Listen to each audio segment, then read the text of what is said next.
장자가 복수강에서 낚시를 하는데 초왕이 대부 둘을 보내왔다. 왕께서 나란 일을 부탁드리려 합니다. 장자는 낚싯대를 잡은 채 돌아보지도 않고 말했다. 듣기로는 초나라에 신령스런 거북이 있는데 죽은 지 3,000년 됐다고 합니다. 왕이 비단으로 싸서 사당에 모셔놨는데 그 거북이는 죽어서 뼈가 돼서 귀함을 받고 싶겠습니까? 살아서 진흙에서 꼬리를 끌고 싶겠습니까? 두 대부가 대답했다. 그야 살아서 진흙에서 꼬리를 끌고 싶겠지요.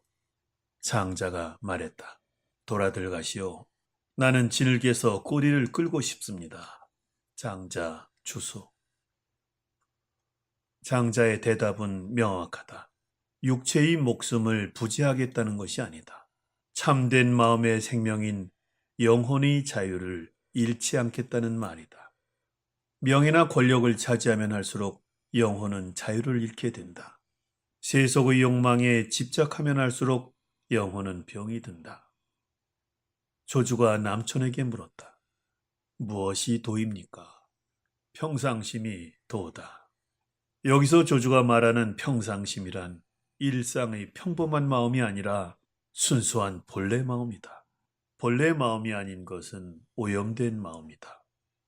맞다 틀리다, 좋다 나쁘다, 정의다 불의다를 따지고 가리는 생각이 오염된 마음이다. 정치나 종교단체에 들어서거나 한 조직의 일원이 되면 마음이 오염되기 쉬운 법이다. 그처럼 마음의 오염이란 물질 때문만은 아니다. 열자가 제나라로 가다 말고 돌아오는 길에 백혼무인을 만났다. 백혼무인이 물었다. 어째서 돌아왔느냐? 제가 놀랐습니다. 무슨 일로 놀랐느냐? 가다가 음식점 10집에서 식사를 했는데 5집이 돈도 안 받고 음식부터 내왔습니다. 백혼무인이 말했다. 그런 일로 왜 놀랐단 말이냐? 그것은 제가 덜 성숙해서 내면의 우월함이 드러났기 때문입니다.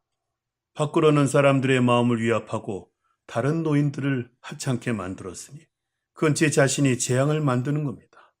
음식점 주인이란 음식을 팔면서 남는 게 많지 않고 이익도 없는 데다가 권한도 보잘것도 없습니다. 그런데도 저를 그처럼 대하는 걸 보면 한 나라의 제왕이야 말할 것 있겠습니까? 나라 때문에 피로하고 업무에 진이 빠져 있다가 왕은 제게 나라를 맡기며 공을 이루길 바랄 겁니다. 그래서 걱정이 됐습니다. 백혼무인이 말했다. 그 생각이 훌륭하구나. 너는 잠시 쉬어라. 사람들이 너를 따르게 될 거다. 얼마 뒤 백혼무인이 열자에게 가보니 문 밖에 신발이 가득했다. 백혼무인은 북쪽을 향해 서서 지팡이에 턱을 괴고 찌푸린 채 잠시 서 있다가 말없이 나왔다. 문지기가 열자에게 말하자 열자는 신발을 든 채 맨발로 문간까지 뛰어나왔다.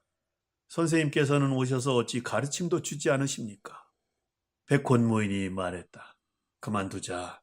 내가 분명 사람들이 너를 따를 거라고 했는데 역시 너를 따르고 있구나. 내가 사람들이 너를 따르게 한 건 아니지만 사람들이 너를 따를 필요가 없게까진 못했다. 근데 무엇을 가지고 남을 감동시키고 기쁘게 만드는 거냐? 남을 감동시키면 그들도 내 마음을 흔들 테니 다 쓸데없는 짓이다. 그런 자들은 내게 아무런 참된 말도 못한다. 그들이 하는 헛된 말들은 내게 해독을 끼칠 뿐이다. 깨우치거나 깨닫지 못하는 자들과 누가 가까이 하겠는가? 기교로 살면 고생일 뿐이며 꾀가 많으면 걱정도 많은 법이다. 깨달은 자는 추구하는 게 없으니 배불리 먹고 유유히 놀 뿐이다. 매어 있지 않은 배처럼 둥실 떠다니고 마음을 텅 비운 채 소요한다. 장자 여러구. 열자는 수양이 부족함을 깨닫고 또 그 때문에 생길 세속적 속박이 싫어서 가던 길을 돌아온 사람이다. 세속적 성공의 길은 가지 않았지만 그에게는 여전히 사람들이 모여들고 있다. 그것은 백혼무인의 말대로 무엇인가 남을 끌어들이는 대단하게 보이는 그 무엇을 겉에 드러내고 있기 때문이다. 그것이 아직도 가슴속으로 삶 속으로 녹아 퍼지지 않았다.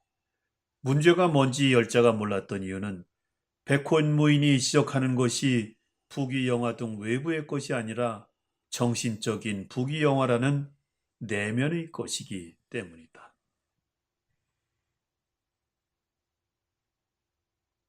노담이 죽자 진일이 조문 가서 곡을 3번만 하고 나왔다.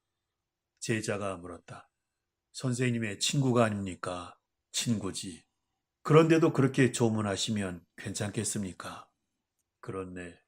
처음엔 나도 그가 도인인 줄 알았는데 이제 보니 그게 아니네. 조금 전 들어가서 조문하는데 늙은이들은 곡하기를 제 자식이 죽은 듯하고 젊은이들은 곡하기를 제 부모 죽은 듯하다. 그가 죽자 사람들이 모여들어서 곡하기를 바라진 않았더라도 그처럼 곡을 하는 걸 보면 그건 하늘을 어기고 진심을 배반한 채 참모습이 아닌 처신을 했기 때문이네. 옛날에는 이를 자연을 어긴 죄라고 했지. 태어난 것은 제때를 만난 것이고 세상을 떠난 것도 순리일 뿐이네. 때에 맞춰 살다가 섭리를 따라가면 슬픔도 기쁨도 끼어들지 못하지. 옛날에는 이를 구속에서 풀려남이라고 했네. 장자, 양생주. 노담도 무엇인가 남보다 뛰어나 보였기 때문에 남들로부터 그런 과분한 존경을 받았다는 게 진일의 말이다. 그건 노담이 무엇인가 훌륭한 점을 드러내 보였기 때문이고 그 훌륭한 점이 그의 내면으로 녹아 퍼지지 않았다는 것이다.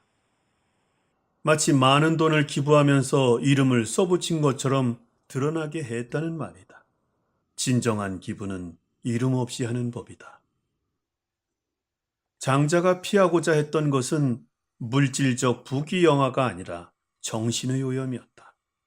정신이 오염되면 겉으로는 특정한 빛을 발하지만 빛이 특정할수록 남의 눈을 찌른다. 적대감을 바탕으로 하는 윤리도덕이나 증오심을 전제로 하는 사랑이란 단지 그럴듯하게 왜곡된 창칼이다. 진리나 정의, 양심과 사랑을 강조하면서 그것을 실천한다고 하지만 대부분 정신의 사치를 누리며 또 하나의 편협함 속에 안주할 뿐이다. 그래서 장자는 말한다. 다듬고 다듬어서 조각했다면 다시 나무의 원모습을 찾아가라.